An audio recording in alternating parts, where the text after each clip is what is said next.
Let's talk about getting attention on the internet. First of all, if you've watched any videos from me before, this is not like any of the past videos I've done. I'm giving a content warning here, not just for language, but for subject matter. You definitely do not want to watch this video with children. So either grab your headphones or save this for later if the kids are around. It's going to be a bumpy ride. I want to talk about attention on the internet because I feel like as a society, we are being exposed to more and more content online every day. And because of that, these different people want to stand out. Hey guys, editing Nicole. Something I didn't say explicitly, but I want to say here is that a big part of how you get paid online for your content is how many views it gets and how much engagement it gets. So, because of that, the most ridiculous, far-fetched, outrageous videos are the content that you're more likely to see because it is being pushed out by the algorithms because people are watching and reacting to it, and that is paying the person who's making it a lot of money. So, we're just going to see this more and more because that's how people get paid online. Anyway, back to the video. There are some, I believe, ethical ways of standing out, and there are some more nefarious ways of standing out. So, what I want to do is I want to go over some concepts with you today of things that people use to get attention online. We're going to mainly talk in terms of short format video, but it doesn't have to be video. I'm not going to talk about obvious things like dressing in a sexually provocative way. By the way, I'm not just talking about women. It's gray sweatpants season, men. I know what you're up to. I'm also not talking about pulling pranks or other things like this. What I want to talk about is concepts and then look at examples of the concepts so that as you consume online content, you're aware of what's happening and can decide how and if you want to proceed accordingly. Because the thing with all these algorithms is the more of a kind of content you consume, the more the algorithm shows it to you. I'm going to start with kind of the more mild ways, and I'm going to work my way up to the ways I think that are more ridiculous, problematic, messed up. And you can decide how you want to proceed from there. The first thing I want to talk about is something you're probably familiar with, which is vague booking. So, vague booking is posting vague content in an effort to make people interested in sticking around to learn what you're talking about. Here is an example of a piece of vague booking content. They're basically blinking and something's coming soon. There's no information, obviously, in the video, there's no information in the caption. We're just supposed to be interested enough with very little information to stick around.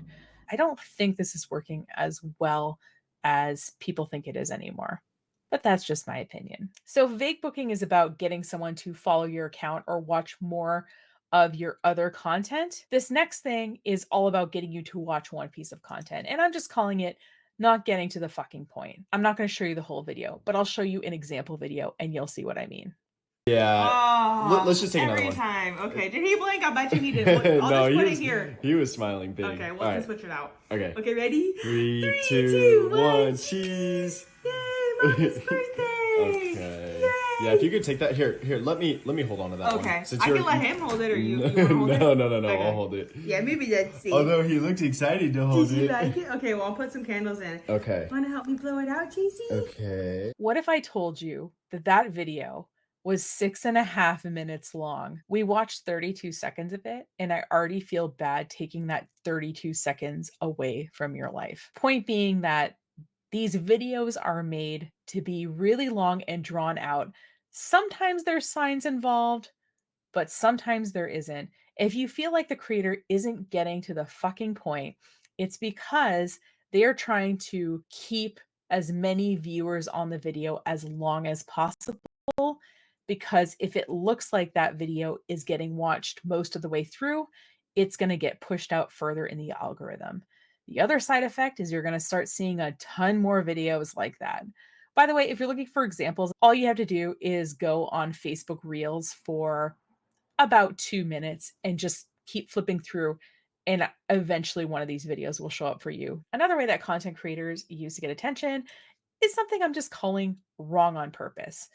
For example, someone will say the name of something incorrectly. A spelling error will be put on the screen. Something factually incorrect will be said during the video. And by doing something wrong, one of two things are going to happen to that video. Number one, people are going to go to the comments and tell you that you're wrong. So your video is going to get more comments than it typically does. Or someone might take a portion of the video and do what's called stitch it on TikTok, which is where they take 5 seconds of your video and then they add on with their version of the video, probably saying something to the effect of that you're wrong. They will get a lot of interaction because they're so wrong. But then what that does is that pushes that video further out. So I've saved this video 3 years ago because I like the way that this guy explains it. If you want to go viral, what you have to do is leverage mansplaining, all right? You want to make a little video, but make a mistake and make it a big mistake, okay? Make it a typo, get an obvious fact wrong.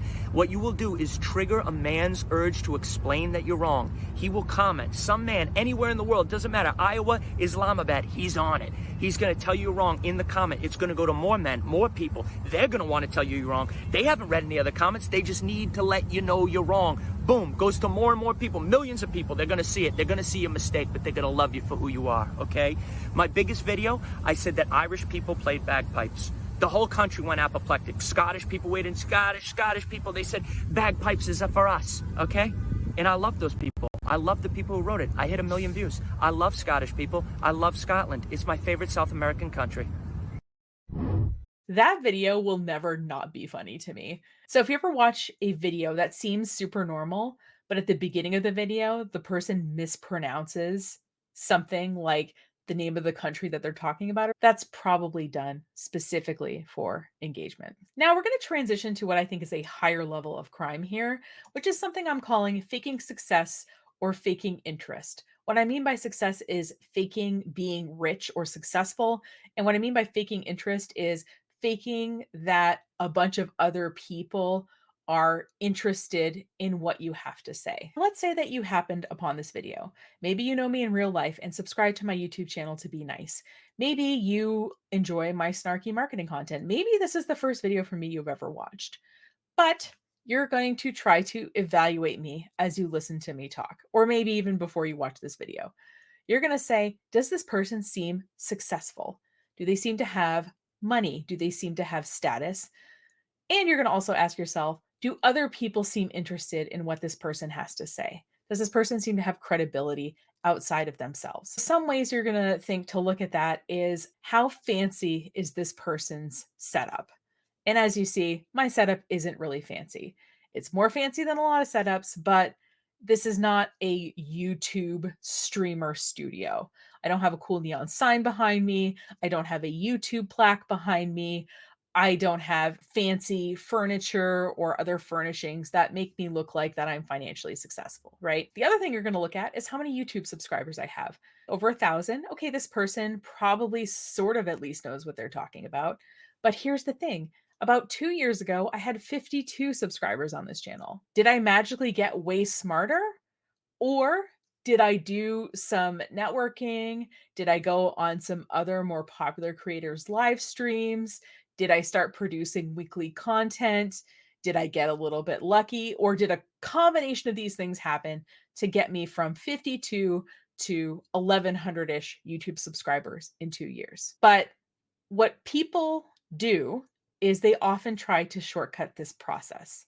So we're going to watch 2 videos here. And this first one is going to be a method that people use to fake other people being interested in them.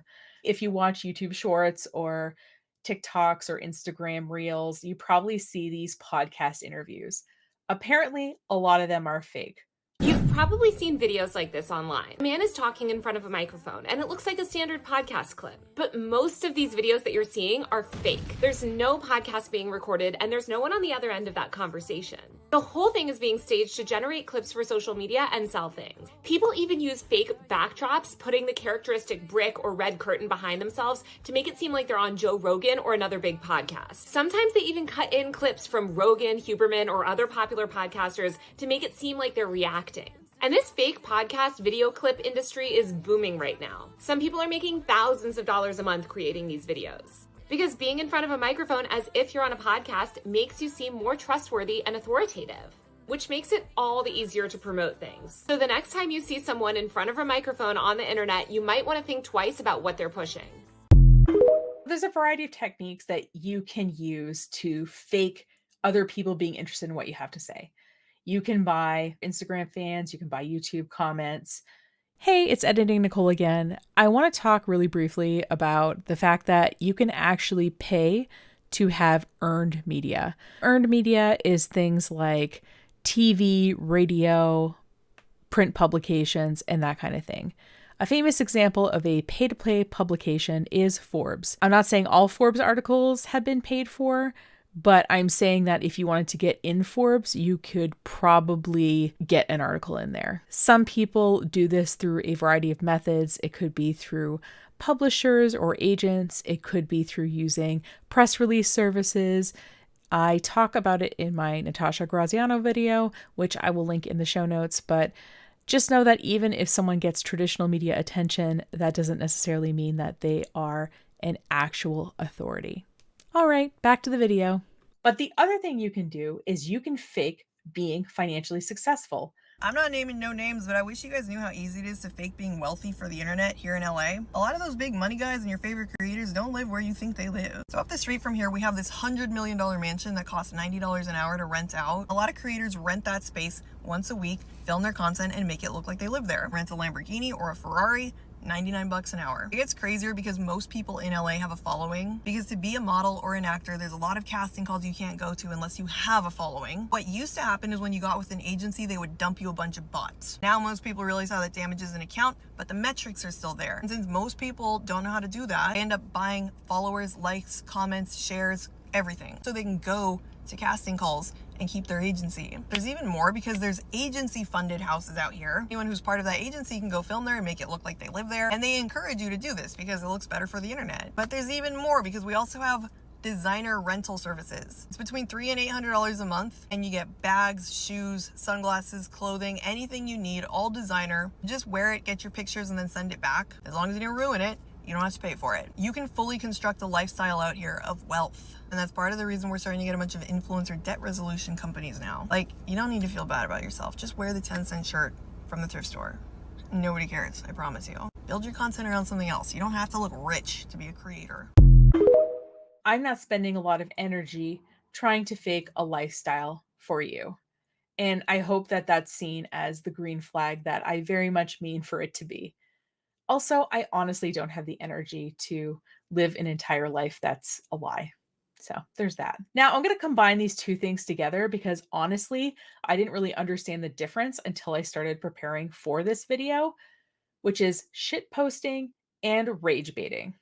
So shit posting is meant to post poor quality content meant to derail. And rage baiting is to post content that is meant to make people angry. And by getting angry, you get engagement on the content.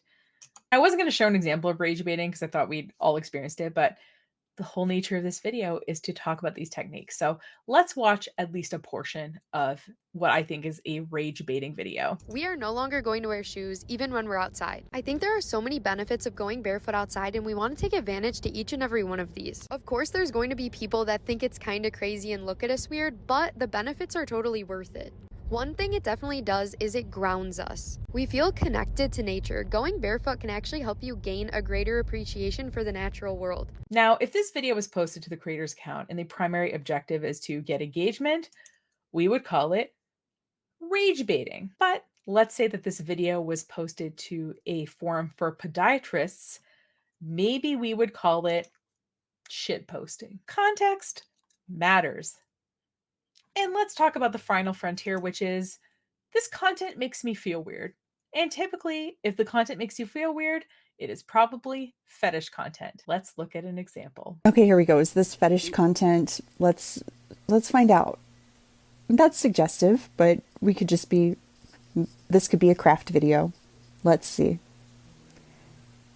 Oh, Yeah, that doesn't sound like a craft video. Neither does that. Oh, there's an off-camera narrator. That's not a good sign. This is giving me the vibe.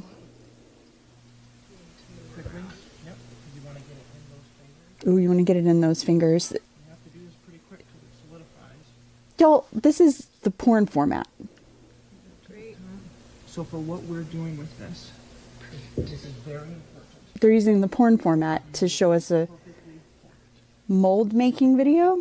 Yeah, that looks good. Right there. If you've ever seen one of those videos where someone is getting their hands really gunky, or there's a lot of like pouring or things like that, I've always wondered why those videos exist, but apparently they are fetish content. So you can know that now. So why did I make this video besides to ruin the internet for you and to show you parts of the internet that have found me over the years of making content? Well, I think we're just going to see more and more of this type of content as AI gets more and more convincing with videos and people are able to produce those, as deep fakes become easier and easier to produce, as more different kinds of people create more and more video content.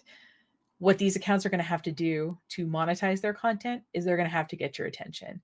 And they're going to be using some of these tactics to do it. What I want you to do is know as a consumer what's going on so that you can decide when to scroll and when to click and when to watch the whole darn thing. I just wanted to talk about some of these issues because I think that they're interesting and a little scary, and in some cases, even a little bit funny. And I want the most of us possible to be media literate about these kind of topics. So thanks so much for watching. If you like this video, I'm probably not going to make another one like it for a long time, if ever. But if you'd like to learn about marketing and business and how to do those things better, stick around on this channel. It's fun over here. And if you know of somebody who says that their algorithm is showing them some really weird stuff, maybe send them this video so that they know what's going on. Thanks so much for going through that with me, and hopefully I'll see you in another video. Take care.